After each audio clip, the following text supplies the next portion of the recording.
إن الحمد لله نحمده ونستغفره ونعوذ بالله من شرور أنفسنا ومن سيئات أعمالنا من يهده الله فلا مضل له ومن يضلل فلا هادي له وأشهد أن لا إله إلا الله وحده لا شريك له وأشهد أن محمدا عبده ورسوله صلى الله عليه وعلى آله وأصحابه والتابعين وتابع التابعين ومن تبعهم بإحسان إلى يوم الدين. يا أيها الذين آمنوا اتقوا الله حق تقاته ولا تموتن إلا وأنتم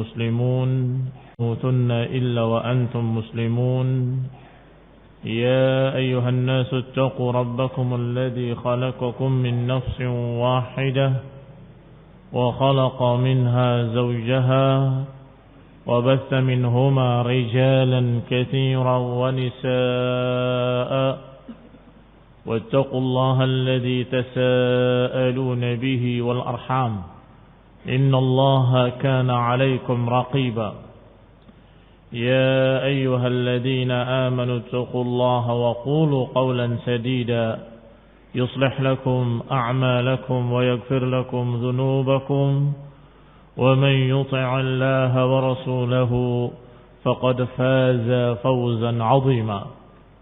أما بعد فإن خير الحديث كتاب الله وخير الهدي هدي محمد صلى الله عليه وعلى آله وسلم وشر الأمور محدثاتها فإن كل محدثة بدعة وكل بدعة ضلالة وكل ضلالة في النار.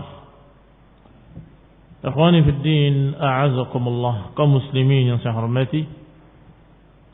Kita masih membaca tafsir ayat Allah Subhanahu wa taala dalam surat Al-Fatihah.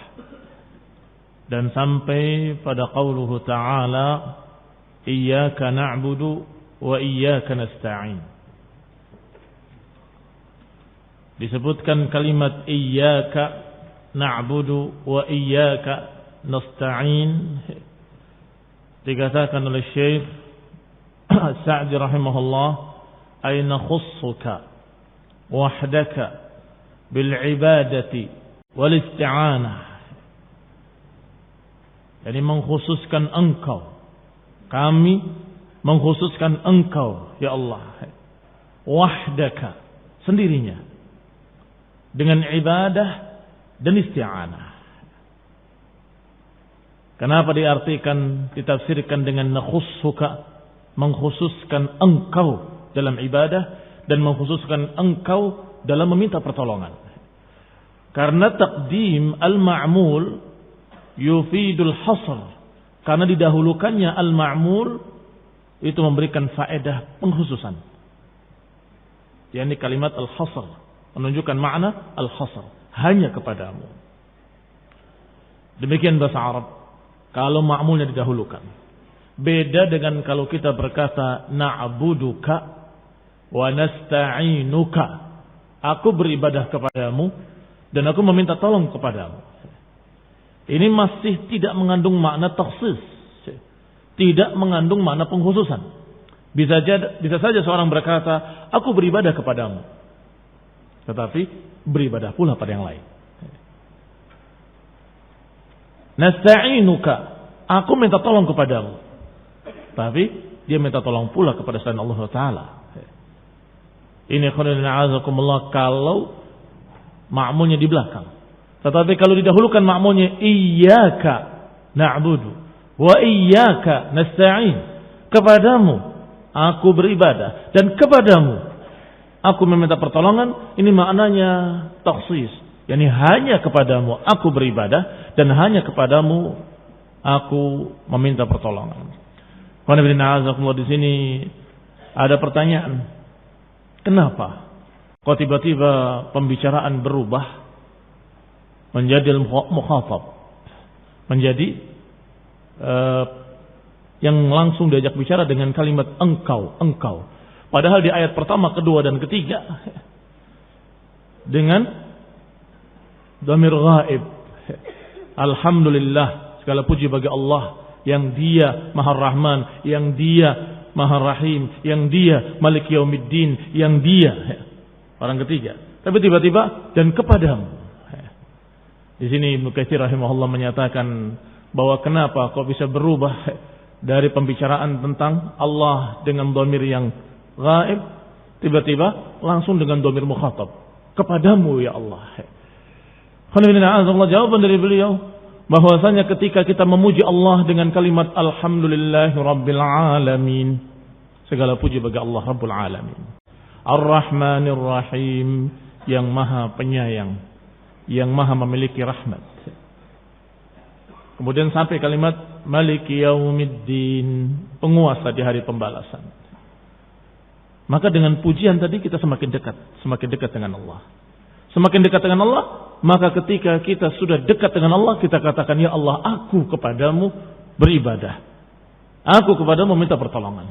Seakan-akan dengan puji-pujian pada Allah tadi kita semakin dekat. Ketika sudah dekat, maka kita menyatakan dengan dhamir mukhatab dan menyatakan, kepadamu ya Allah aku beribadah, dan hanya kepadamu kami meminta pertolongan. Dan ini digandengkannya kalimat iyyaka na'budu wa iyyaka nasta'in. Ada beberapa pelajaran yang kita dapatkan. Pertama, didahulukannya ma'mul sebagaimana dikatakan oleh Syekh Sa'di bahwa itu memberikan faedah takhsis, pengkhususan. Wa huwa itsbatul hukmi lil madhkur, yaitu menetapkan hukum tadi hanya kepada yang disebut saja, tidak yang lain. Wa nafyuhu amma adahu, dan berarti meniadakannya, menafikannya kepada selainnya, tidak beribadah kepada selainnya, tidak meminta tolong kepada selainnya, hanya kepada Engkau ya Allah. Faka'annahu yaqul, maka seakan-akan berkata, na'buduka wa la na'budu ghairak, wa nasta'inu bika wa la nasta'in bighairika. Seakan-akan kita berkata kepada Allah, kami beribadah hanya kepadamu dan tidak kepada selainmu. Kami meminta pertolongan kepadamu dan tidak kepada selainmu. Ini faedah pertama, at-takhsis. Dan juga ada penekanan berikutnya kalimat iyyaka karrara, diulang 2 kali. Diulang 2 kali, ini juga sebagai ta'kid. Dan biasanya dalam bahasa Arab sekali saja sudah cukup untuk 2 fi'il. Iyyaka na'budu wa nasta'in, itu bisa. Dan maknanya sama. Kepadamu kami beribadah dan meminta tolong. Sama toh? Kepadamu kami beribadah dan meminta pertolongan. Kalimat iyyaka cukup sekali. Iyyaka na'budu wa nasta'inu. Kepadamulah atau hanya kepadamu kami beribadah dan meminta pertolongan. Kenapa harus diulang 2 kali? Iyyaka na'budu wa iyyaka nasta'in. Ini mendapatkan lagi faedah berikutnya. Dari ketinggian bahasa Al-Quran, bahasa Arab yang sangat fasih, bahwa karrara, kata Ibnu Katsir rahimahullah, adalah ta'kidan, menekankan bahwa kita mengesahkan Allah dalam ibadah dan juga mengesahkan Allah dalam masalah isti'anah, dalam masalah berdoa. Dan ini namanya atfu al-amal al-khas atau atful khas al-am, terbalik. Menggandengkan yang khusus kepada yang am. Kalimat ibadah itu am, lebih umum daripada kalimat isti'anah. Bisa dikatakan bahwa isti'anah termasuk ibadah. Dan itu tidak mengapa dalam bahasa Arab. Karena memiliki faedah berikutnya lagi. Yaitu faedah bahwa yang disebut secara khusus adalah perkara yang sangat penting. Perkara yang sangat diperhatikan. Fil ihtimam aktsar, lebih dipentingkan. Misalnya seperti ketika kita menyatakan inna salati wa nusuki wa mahyaya wa mamati, untuk Engkau lah ya Allah. Aku salat, aku puasa, aku ibadah. Dan juga hidupku dan matiku lillahi rabbil alamin. Disebut hidupku, di dalam hidupnya ada salat toh. Iya kan? Ada ibadah toh. Ada sembelihan toh. Kenapa perlu disebut yang rincinya? Salatku, sembelihanku, dan hidupku semuanya. Artinya hidupku semuanya untukmu ya Allah, khususnya salat dan ibadah. Ini juga sama. Kami beribadah hanya kepadamu ya Allah, khususnya isti'anah. Karena isti'anah termasuk ibadah. Al-isti'anah kepada Allah termasuk ibadah. Karena itu termasuk doa, harapan kepada Allah. Wa du'a'u huwal ibadah. Sebagaimana diriwayatkan dalam riwayat yang sahih. Ad-du'a huwal ibadah. Itu yang lebih sahih daripada lafaz ad-du'a huwa mukhul ibadah. Ini yang lebih lemah. Yang lebih sahih ad-du'a huwal ibadah. Doa itu ibadah. Berarti digandengkannya iyyaka na'budu iyyaka nasta'in adalah atful khas 'alal 'am. Digandengkannya yang khusus kepada yang umum. Kalimat pertama iyyaka na'budu am, mencakup seluruh ibadah. Di dalamnya ada salat hanya untukmu, puasa hanya untukmu, semua ibadah hanya untukmu, termasuk berdoa hanya untukmu, itu ibadah juga. Termasuk di dalam kalimat pertama iyyaka na'budu. Tetapi kemudian dikhususkan wa iyyaka nasta'in, dan juga meminta pertolongan khusus kepadamu. Dan ini atful khas 'alal 'am. Apa yufid? Yufidul ihtimam.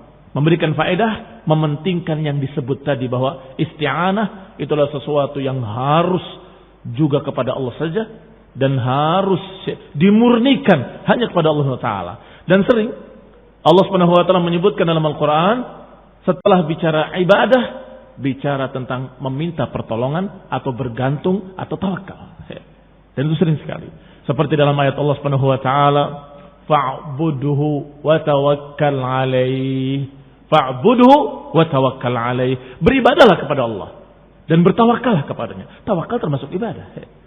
Tetapi dipisahkan oleh Allah. Artinya beribadahlah, khususnya tawakal kepada Allah Subhanahu wa taala. Ibadah 'am, tawakal khusus.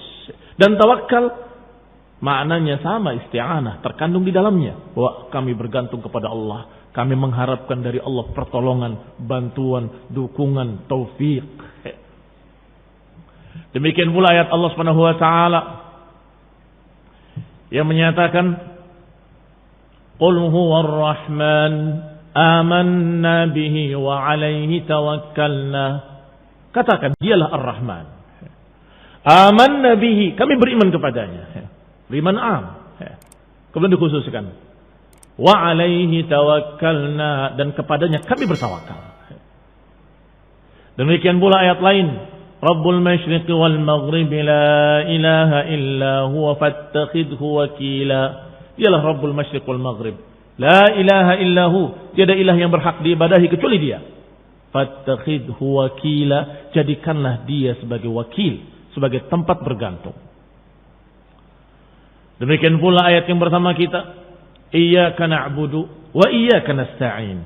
Kepadamu lah ya Allah kami beribadah, dan juga hanya kepadamu kami meminta pertolongan. Barakallahu fikum.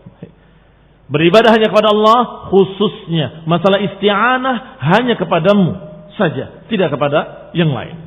Tayyib, apa makna ibadah? Qala wa qaddama al-ibadah 'ala al-isti'anah min bab taqdim al-'amal al-khas wa ihtimaman bi taqdimi haqqihi ta'ala 'ala haqqi 'abdihi.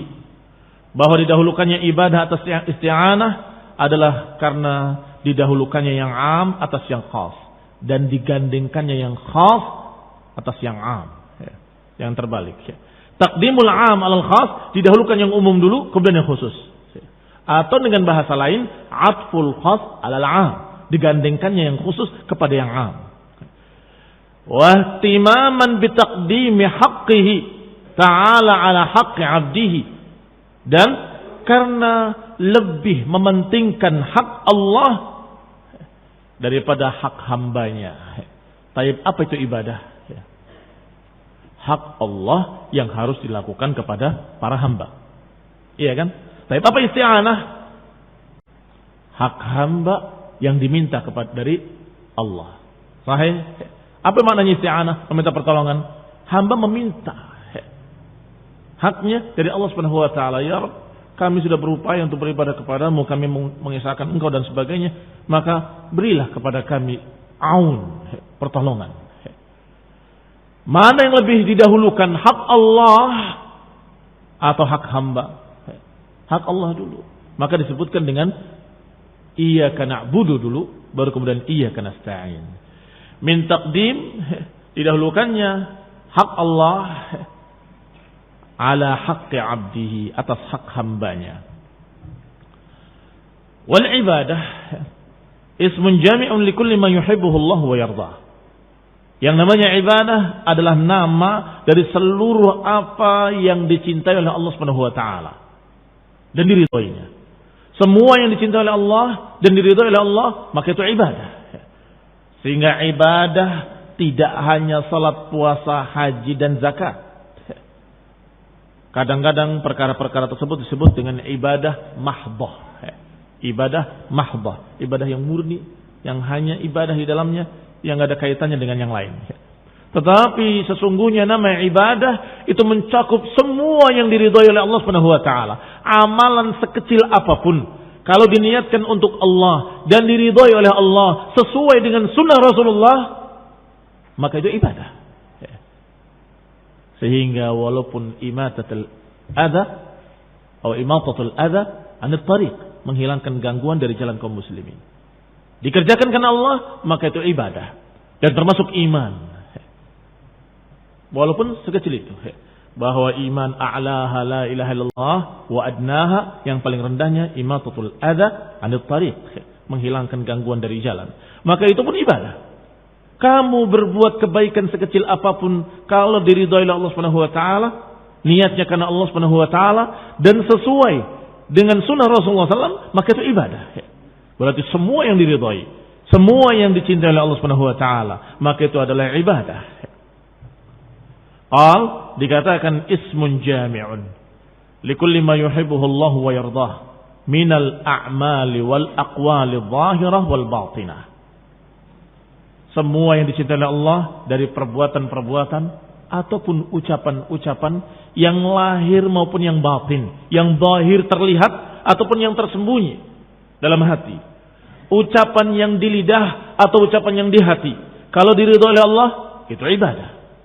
Amalan yang kelihatan zahir dengan anggota badan dan amalan hati, mencintai, membenci, mencintai yang pantas dicintai dan membenci siapa-siapa yang pantas dibenci, kalau cocok dengan apa yang Allah kehendaki dan dicintai oleh Allah, maka itu ibadah juga.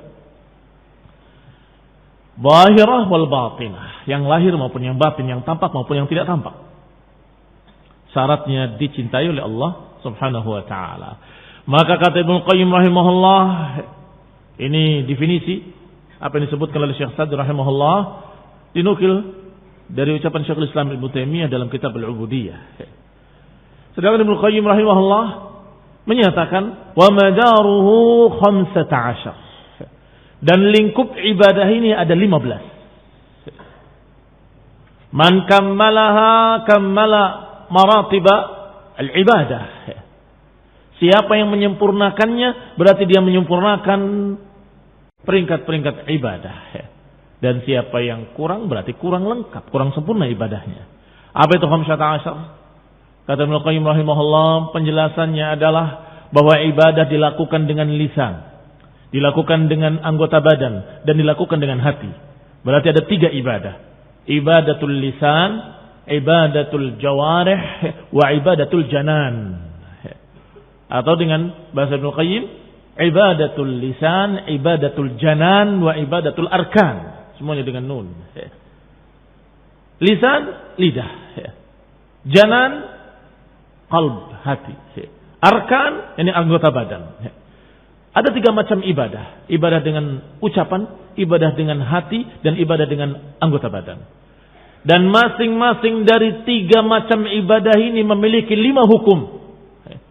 Ada yang wajib, ada yang haram, ada yang dianjurkan, ada yang sebaiknya ditinggalkan, dan ada yang mubah. Maka siapa yang mencocoki 5 hukum ini berarti dia menyempurnakan ibadah. Ucapan misalnya, kalau ucapannya dicocokkan dengan 5 hukum tadi, yang wajib-wajibnya dikerjakan dengan lidah, diucapkan, seperti wajibnya membaca dalam salat, wajibnya bersyahadat la ilaha illallah Muhammadur Rasulullah, dan meninggalkan yang haram, ucapan-ucapan syirik, ucapan dusta, ucapan persaksian palsu dan sebagainya ditinggalkan. Yang wajib dikerjakan, yang haram ditinggalkan. Dan yang dianjurkan, yang mustahabbah, berupaya untuk dilengkapi atau berupaya untuk dikerjakan dengan lidahnya, ucapan-ucapan yang baik. Dan ucapan-ucapan yang makruh berupaya untuk ditinggalkan. Dan yang mubah dibiarkan sebagai mubah. Maka orang ini berarti menyempurnakan ibadatul lisan, karena mencocoki 5 hukum yang Allah syariatkan dalam Quran dan yang diajarkan oleh Rasulullah SAW dalam hadis yang sahih, dalam sunnah yang sahihah. Baik, demikian pula pada amalan qalb, demikian pula pada ibadah hati. Ibadah hati juga ada yang wajib, seperti meyakini tentang la ilaha illallah, wajib. Meyakini tentang kerasulan Nabi Muhammad SAW. Dan meyakini tentang apa yang diberitakan dalam Quran dan Sunnah. Berita-berita tentang akhirat, berita hari kiamat, berita hisab, berita jannah, berita nar. Semuanya kita yakini, kita percaya dalam hati. Dan itu ibadatul qalbi, ibadah hati. Sebaliknya yang haram harus ditinggalkan. Keyakinan-keyakinan dalam hati terhadap perkara-perkara yang tahayyul, khurafat, yang dusta. Meyakini arwah gentayangan, meyakini kesyirikan bahwa ini akan membawakan barakah, padahal itu adalah sesuatu yang sama sekali tidak memberikan barakah. Semua keyakinan-keyakinan yang batil ditinggalkan. Demikian pula yang mustahabbat diupayakan, demikian pula yang makruhat berupaya untuk ditinggalkan. Dan yang mubah silahkan, biarkan sebagai mubah. Berarti dia menyempurnakan ibadah hati. Demikian pula perbuatan, anggota badan. Cocokkan dengan 5 hukum tadi. Yang wajib-wajib dikerjakan, yang haram-haram ditinggalkan, yang anjuran-anjuran diupayakan, dan yang makruhat berupaya untuk ditinggalkan. Dan biarkan yang mubah sebagai mubah. Yang mubah biarkan sebagai mubah, artinya jangan diwajibkan, jangan diharamkan. Nanti jadi bid'ah muhdatsah, biarkan sebagai mubah. Man kammalaha, siapa yang melengkapi 5 perkara pada 3 ibadah, berarti berapa jumlahnya? 15 perkara. Maka kata Ibnu Qayyim, wa madaruha 15. Madaruha 15. Lingkupnya ada 15 tadi. Siapa yang menyempurnakan 15 tadi pada semuanya, 5 pada lidah, 5 pada hati, 5 pada anggota badan, berarti dia menyempurnakan ibadah. Berarti siapa yang tidak menyempurnakannya, memiliki pelanggaran-pelanggaran, berarti tidak menyempurnakan ibadah. Qala wal ibadah, yang disebutkan oleh Syekh Sa'di, ismun jami'un likulli ma yuhibbuhullah, sebagaimana disebutkan oleh Syekhul Islam dalam kitab Al-Ubudiyah, ini adalah makna syar'iyyah. Makna syar'iyyah. Adapun secara bahasa, kalimat ibadah dari abida ya'budu atau makna abada adalah dallala, yang artinya merendah dan tunduk. Itu secara bahasa. Dan biasanya ada kaitannya makna bahasa dengan makna syar'iyyah, makna istilah. Mesti ada kaitannya. Enggak akan lepas dari makna aslinya, dari makna bahasanya. Makna bahasanya tadallul wal khudu', merendah dan tunduk. Kalau kita berbicara tentang jalan yang rendah, dikatakan tariqun mu'abbad, jalan yang merendah. Kalau kita bicara tentang hewan yang jinak, dikatakan unta misalnya ba'irun mu'abbad. Apa maknanya ba'irun mu'abbad? Yang sudah tunduk, sudah lulut. Mu'abbad. Berarti apa itu ibadah? Sesungguhnya merendah dan tunduk. Apa maksudnya? Apa syariahnya? Syariahnya adalah hendaklah kita mengamalkan semua yang dicintai oleh Allah dan diridhoi oleh Allah Subhanahu wa taala. Mencocoki ucapannya dengan 5 hukum tadi, mencocoki hatinya dengan 5 hukum tadi, dan mencocoki perbuatan-perbuatannya dengan 5 hukum tadi. Berarti dia tunduk, tadallal lillahi taala.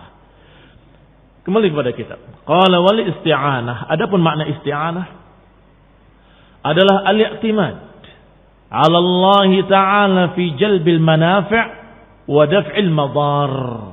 Makna isti'anah adalah bergantung, bersandar kepada Allah Subhanahu wa taala dalam mendapatkan manfaat-manfaat atau dalam menolak madarat-madarat.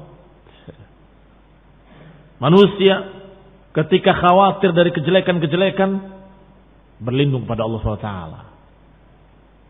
Manusia ketika ingin sesuatu yang bermanfaat meminta kepada Allah SWT.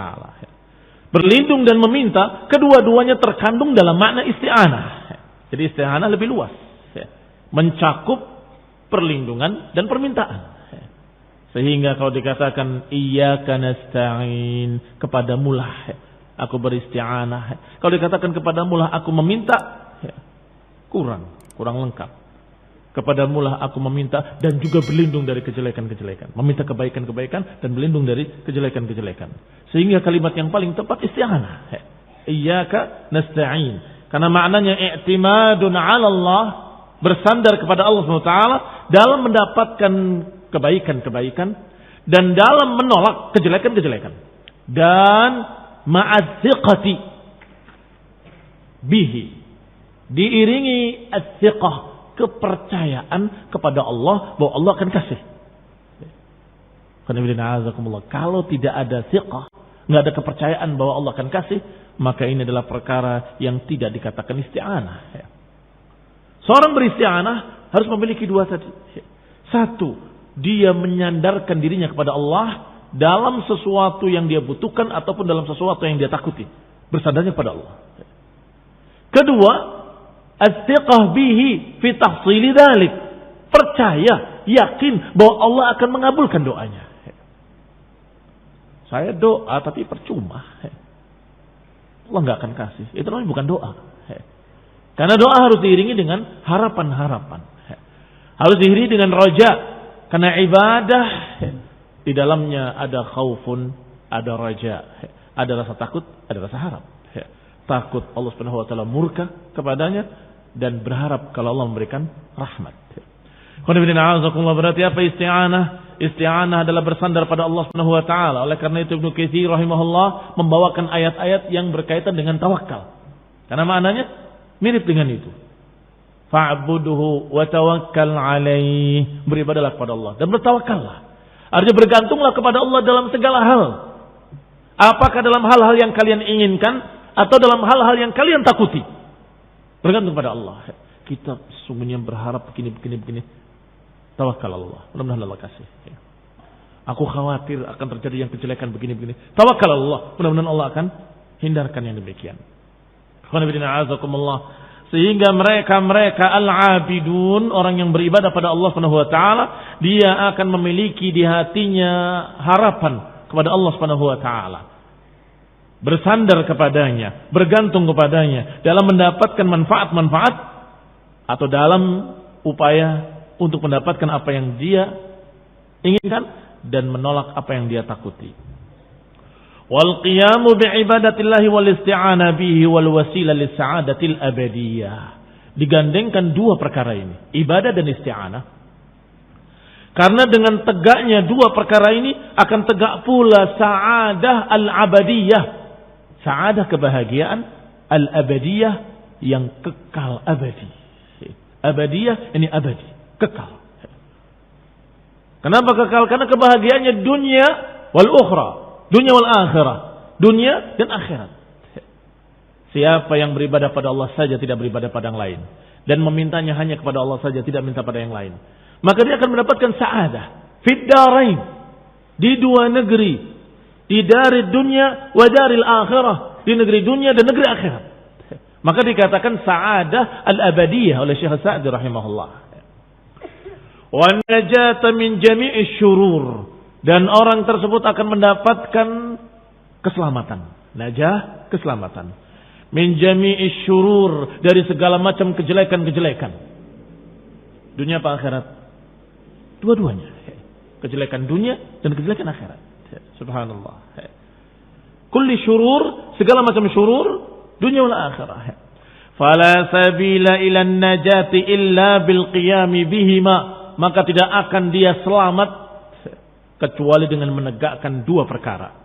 Ibadah hanya kepada Allah dan bergantungnya hanya kepada Allah. Ibadah itu kita memberikan penghambaan kita kepada Allah Ta'ala dengan mengamalkan perintah-perintahnya, menjauhi larangan-larangannya. Sedangkan isti'anah adalah kita meminta apa yang kita butuhkan kepada Allah Subhanahu wa taala dan berlindung dari apa yang kita takuti kepada Allah Subhanahu wa taala. Kalau dua-duanya tegak, maka itu adalah seluruh agama. Agama ini seluruhnya, syariat dari awal sampai akhirnya diringkas menjadi dua perkara. Ibadatullah wal isti'anah billah. Subhanallah. Oleh karena itu dikatakan oleh Ibnu Katsir rahimahullah, ayat dua ini, iyyaka na'budu wa iyyaka nasta'in, atau dua kalimat ini dalam satu ayat merupakan intinya surat Al-Fatihah. Dan surat Al-Fatihahnya adalah intinya seluruh Al-Quran. Subhanallah. Demikian hebatnya Al-Quran dan demikian hebatnya surat Al-Fatihah dan khususnya ayat ini. Karena ayat ini dengan dua kalimat iyyaka na'budu wa iyyaka nasta'in meringkas seluruh syariat ini, seluruh agama. Silakan kamu sebutkan syariat apa? Termasuk terkandung dalam kalimat iyyaka na'budu wa iyyaka nasta'in. Ibadah-ibadah yang berbagai macam bentuknya yang diajarkan syariatnya semuanya terkandung dalam kalimat iyyaka na'budu. Sedangkan permintaan kita kepadanya, tawakal kepadanya, berdoa kepadanya, bergantung kepadanya, istighatsah kepadanya termasuk di dalam al-isti'anah. Qala rahimahullah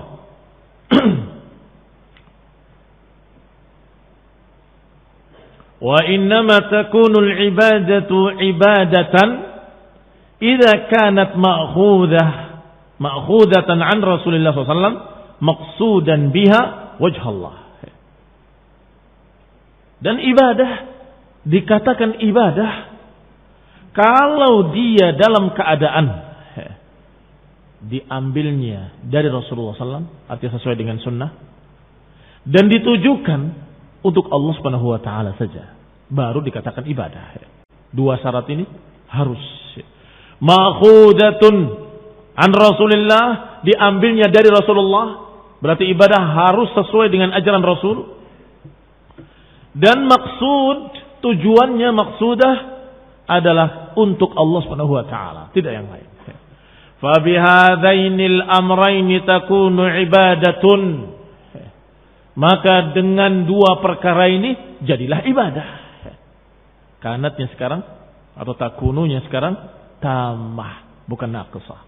Kalau yang tadi naqisah, ada isim kana, ada khabar kana, yaitu takunul ibadatu ibadatan. Tetapi yang terakhir, bihadainil amrain takunu ibadatun. Dengan dua perkara ini terjadilah ibadah, terwujudlah ibadah. Itu maknanya. Wa dzakara al-isti'anah ba'da al-ibadah ma'a dukhulihima fiha. Ma'a dukhuliha fiha. Disebutkan dua, isti'anah dan ibadah. Padahal isti'anah termasuk ibadah. Limadza lihtiyajil 'abdi fi jami' ibadatihi ila al-isti'anati billah. Kata Syekh Nasr Sa'di rahimahullah, kenapa disebut isti'anah padahal sudah termasuk dalam ibadah? Kenapa kok diulang? Padahal sudah termasuk dalam ibadah. Karena seorang hamba sangat butuh lihtiyajil 'abd, karena butuhnya seorang hamba fi jami'i ibadatihi, butuhnya seorang hamba dalam seluruh ibadahnya butuh kepada pertolongan Allah Subhanahu wa taala.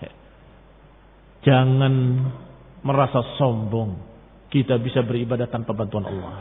Kalla, tidak mungkin. La haula wala quwwata illa billah. Tiada kekuatan dan daya upaya kecuali dengan bantuan Allah. La haula wala quwwata illa billah. Maka kita bisa ibadah, bisa salat, bisa puasa, bisa ngaji, bisa belajar, bisa segala macam kita kerjakan karena bantuan Allah Subhanahu wa taala. Kalau tanpa bantuan Allah kita enggak bisa apa-apa. Tanpa pertolongan Allah kita enggak bisa apa-apa. Maka kita menyatakan, ya Rabb, iyyaka na'bud, kami hanya kepadamu beribadah. Tapi kami enggak akan mampu tanpa pertolonganmu ya Allah. Maka kami pun meminta hanya kepadamu. Paham? Lihat kata Syekh Nasr Sa'di rahimahullah, bahwa digandengkannya isti'anah setelah ibadah, padahal isti'anah termasuk ibadah. Karena seorang hamba ketika beribadah apapun tidak mungkin lepas dari pertolongan Allah, enggak mungkin bisa tanpa bantuan dari Allah Subhanahu wa taala. Fa innahu in lam yu'inhu Allah Karena dia kalau tidak dibantu oleh Allah, lam yahsul lahu ma yuriduh, enggak akan bisa dia mewujudkannya walaupun dia ingin. Tetapi kalau Allah tidak bantu, tidak akan bisa mewujudkan ibadah sebagaimana mestinya. Min fi'lil awamir wajtinabin nawahi. Apakah pada perkara ketaatan, mentaati perintah-perintahnya, ataupun ketika menjauhi larangan-larangannya, enggak akan mampu, enggak akan bisa tanpa pertolongan Allah Subhanahu wa taala. Berarti mengikrarkan tauhid, bahwa aku tidak beribadah kecuali kepada Engkau, ya Allah, kami hanya beribadah kepadamu, tidak kepada yang lain. Tetapi diiringi pula, ya Allah, bahwa aku ini makhluk yang lemah, kami fakir, kami enggak mampu, kami enggak bisa tanpa bantuan Engkau. Kaum muslimin yang saya hormati, sebagaimana ucapan-ucapan para anbiya, seperti ucapan Nabi Musa alaihissalam, bahwa aku min khairin faqir, aku terhadap kebaikan fakir, butuh ya Allah, aku butuh. Demikian pula dicontohkan dalam sekian banyak ayat untuk kita beribadah kepada Allah Subhanahu wa ta'ala, untuk meminta kepadanya, meminta bantuannya dalam beribadah. Apa disunahkan? Kalau dikatakan hayya 'alas shalah, apa kita ucapkan? La haula wala quwata illa billah. La haula wala quwata illa billah. Artinya diajak kita ibadah, kita menjawab, tanpa daya dan kekuatan Engkau aku enggak akan mampu ya Allah. Tidak ada kekuatan dan daya upaya kecuali dengan bantuanmu. Subhanallah. Ini sebagai contoh-contoh bahwa diajarkan dalam sunnah untuk kita mengakui kelemahan kita. Mengakui bahwa kita tanpa bantuan Allah, tanpa kekuatan Allah enggak akan bisa untuk berbuat apapun. Enggak akan bisa untuk beribadah kepadanya. Enggak akan bisa sholat dengan baik. Enggak akan bisa berpuasa dengan baik. Enggak bisa dia sedekah tanpa bantuan Allah Subhanahu wa ta'ala. Maka hendaklah kita mengakui kekurangan kita, bahwa kita betul-betul hamba yang fakir, fuqara'u ilallah, fuqara ilallah, yang sangat butuh kepada Allah Subhanahu wa ta'ala. Ibadahnya tentunya dengan mengharapkan wajah Allah. Apa maknanya mengharapkan wajah Allah? Ada yang berkata ibadah kita berarti harus mengharapkan balasan dari Allah. Yani muhtasiban. Orang sufi mengkritik, enggak bisa. Kalau beribadahnya karena pengen bayaran, itu ibadahnya para pegawai. Pengen dibayar. Ya kalau gitu beribadah karena takut diazab. Anda bisa, kata mereka. Kalau ibadah karena takut, itu ibadahnya para budak. Budak itu akan turut sama tuannya karena takut. Karena mereka sufi menyatakan hanya cinta saja. Sesungguhnya terkandung dalam satu perkara, tidak dipisah-pisahkan. Harapan keridhaan Allah, harapan surga, takut dari azabnya, takut dari neraka, itu semua tidak bertentangan sama sekali.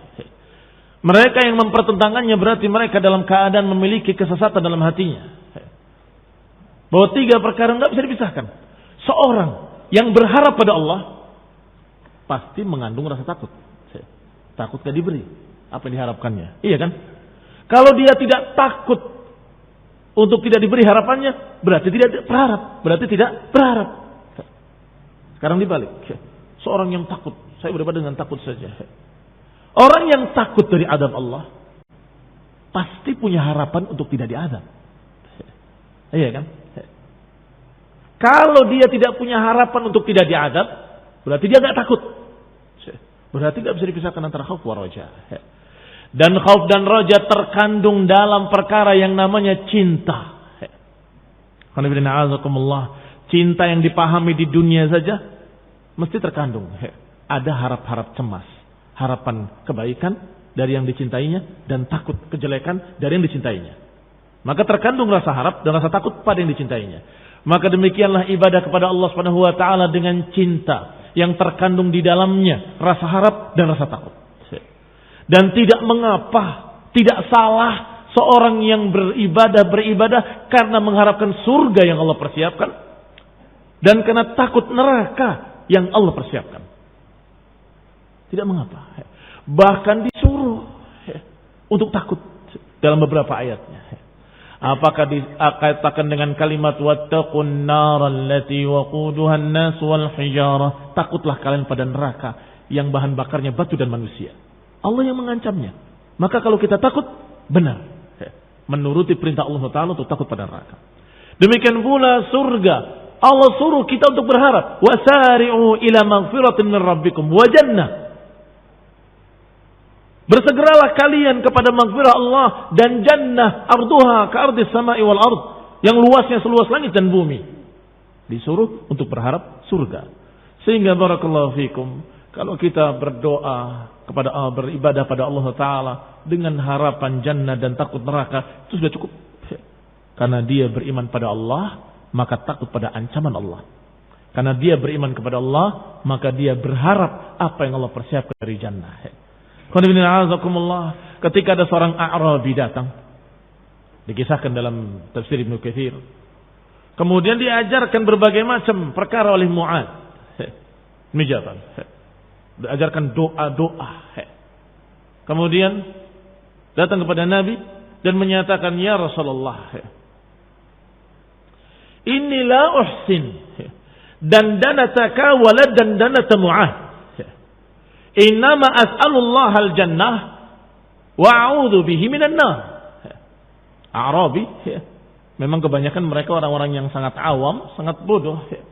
Sehingga ketika diajarkan dia enggak paham-paham, dia mengatakan, ya Rasulullah, inni la uhsin, aku enggak bisa mengucapkan seperti dandanataka wa dandanata Mu'adz. Enggak bisa mengucapkan yang diajarkan oleh Mu'adz dan olehmu. Tapi yang penting aku minta kepada Allah surga dan aku berlindung dari neraka. Apa jawab Rasulullah SAW? Haulaha nudandin. Haulaha nudandin. Memang sekitar itu kami berdoa. Apalagi? Haulaha, sekitar itu kami berdoa. Yaitu mengharapkan jannah dan berlindung dari neraka. Itu intinya. Baru kemudian setelah mengikrarkan iyyaka na'budu wa iyyaka nasta'in, sebagaimana pernah disinggung bahwa dikatakan hada baina abdi baini wa baina abdi, ini antara aku dengan hambaku. Yang awal ini untukku, kata Allah. Alhamdulillah rabbil alamin arrahmanir rahim maliki yaumiddin. Begitu iyyaka na'budu wa iyyaka nasta'in dikatakan oleh Allah SWT, hadza baini wa baina abdi, ini antara aku dengan hambaku. Iyyaka na'bud, dari hamba untuk Allah. Iyyaka nasta'in, hamba meminta dari Allah diberikan pada hamba. Baik. Baru setelah itu ihdinas siratal mustaqim, kepadamulah kami, atau dikatakan meminta hidayah, tunjuki kami ke jalan yang lurus. Hadza li'abdi wa li'abdi ma sa'al, kata Allah. Ini untuk hambaku dan untuk hambaku apa yang dia minta diberi oleh Allah dan dikabulkan oleh Allah Subhanahu wa taala. Berdoa ketika meminta siratal mustaqim, meminta petunjuk, meminta hidayah ke jalan yang lurus. Qala Syekh Sa'di rahimahullah, "Tsumma qala ta'ala ihdinas siratal mustaqim, ay dullana wa arshidna wa waffiqna ila siratal mustaqim." Artinya, tunjuki kami, bimbinglah kami dan beri taufik kepada kami ke jalan yang lurus. Wa huwa at-tariq al-wadih al-musil ila Allah, yaitu jalan yang sangat jelas yang mengantarkan kepada Allah Subhanahu wa taala, wa ila jannatihi, dan yang mengantarkan ke surganya. Wa huwa, yaitu ma'rifatullah atau ma'rifatul haqqi wal amal bihi. Meminta dibimbing kepada siratul mustaqim, dan siratul mustaqim adalah jalan yang lurus yang la wijaja fih, yang tidak ada kebengkokan padanya. Dan itu dipaham oleh seluruh orang Arab dalam dialek apapun. Bahasa Arab memiliki dialek-dialek pada suku-suku masing-masing, tetapi kalimat sirat dipaham. Maknanya thariq. Al-mustaqim maknanya lurus. Yang la i'waja fiha, yang tidak ada kebengkokan padanya. Dan kalimat ihdina sebagaimana dikatakan oleh Syekh Sa'di, Ibnu Katsir juga menyatakan maknanya alhimna, ilhamkan pada kami. Waffiqna, berikan taufik kepada kami. Warzuqna, dan berikan kepada kami rezeki dengan hidayah. Wa'atina, berikan kepada kami hidayah, petunjuk jalan yang lurus. Adapun jalan yang lurus adalah jalan yang tidak ada kebengkokan padanya, dan jalan yang paling singkat adalah jalan yang lurus. Jalan yang paling singkat adalah jalan yang lurus. Ajma'atil ummah, kata Ibnu Katsir rahimahullah, sepakat seluruh umat, ahli ta'wil, ahli tafsir, semuanya sepakat bahwa sirat al-mustaqim maknanya jalan yang wadih, alladzi la wijaja fi. Seperti yang diucapkan oleh Syekh Sa'di, itu adalah ijma'. At-tariq al-wadih, jalan yang jelas. Wa hadza fi lughati jami'il Arab. Ini bahasa pada seluruh orang Arab. Suku manapun sepakat. Seperti itu maknanya. Tetapi kemudian kalimat tadi yang maknanya jalan yang lurus dipakai untuk ucapan, untuk perbuatan. Kalau benar dikatakan lurus, kalau tidak benar dikatakan bengkok. Ini azakumullah, dan itu juga dipakai oleh orang Arab dalam bahasa mereka. Dikatakan hadza qaulun mustaqim. Ini ucapan mustaqim, artinya ucapan yang benar. Wa hadza amalun mustaqim, ini amalan yang lurus, dikatakan maknanya amalan yang benar, sesuai dengan kenyataan. Kalau dusta akan dikatakan bahwa hadza ghairu mustaqim, tidak lurus. Sehingga ikhwan fillah a'azakumullah, ketika diturunkan ayat ini semua orang Arab paham makna ihdinas siratal mustaqim, yakni tunjuki kami jalan yang benar. Jalan yang lurus maknanya jalan yang benar. Karena ucapan yang lurus maknanya ucapan yang jujur. Perbuatan yang lurus berarti perbuatan yang benar. Demikian pula dikatakan dalam ayat ini, ihdinas siratal mustaqim, tunjuki kami jalan yang lurus, yakni jalan yang hak, dan kita mengamalkannya. Berarti apa itu siratal mustaqim? Al-haqqu wal amal bihi, kebenaran dan pengamalannya. Berikan kepada kami ya Allah dua perkara, kebenaran dan pengamalannya. Beberapa manusia mengerti kebenaran tetapi dia tidak mengamalkan, berarti tidak mendapatkan hidayah dari Allah SWT, tidak mendapatkan taufik untuk bisa mengerjakan kebenaran. Sebagian yang lain ingin mengerjakan kebenaran, tapi dia tidak mendapatkan kebenaran. Ini juga tidak mendapatkan taufik. Sehingga mereka yang mendapatkan taufik ke jalan yang lurus adalah mereka yang mendapatkan dua perkara tadi, al-ilm wal amal, ilmu dan pengamalannya. Maka dikatakan ihdinas siratal mustaqim, kalimat siratal mustaqim yang diartikan tadi dengan kebenaran dan pengamalannya, ini memiliki banyak tafsir tetapi bermuara pada muara yang satu, yaitu kebenaran dan pengamalannya. Sebagaimana disebutkan dalam tafsir Ibnu Katsir rahimahullah,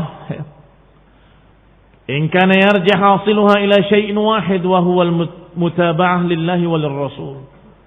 Walaupun memiliki demikian banyak makna-maknanya, tetapi kembalinya pada satu muara saja, satu perkara saja, yaitu mengikuti Allah dan Rasulnya, mengikuti jalan Allah dan jalan Rasulnya.